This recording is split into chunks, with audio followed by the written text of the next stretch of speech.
December 7th Sunday శివుడికి చాలా ఇష్టమైన రోజు. ఎందుకనంటే మార్గశిర మాసంలో ఆర్ద్రా నక్షత్రం ఉంది ఆ రోజు. ఆ రోజు శివుడికి ఎంత ఇష్టం అనంటే ఆర్ద్రాయాం మార్గశీర్షేతు.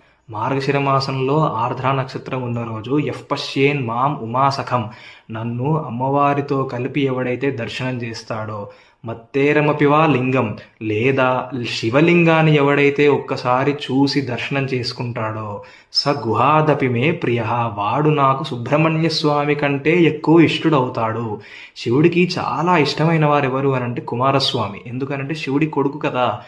కానీ శివుడు ఏం చెప్తున్నాడు అనంటే, మార్గశిర మాసంలో ఆర్ద్రా నక్షత్రం ఉన్నాడు, నా శివాలయానికి వచ్చి ఒక్కసారి చేతులెత్తి నమస్కరిస్తాడో, నాకు అర్చన చేస్తాడో, శివలింగానికి అభిషేకం చేస్తాడో, వాడు కుమారస్వామి నాకు ఎంత ఇష్టమో అంత ఇష్టడవుతాడు.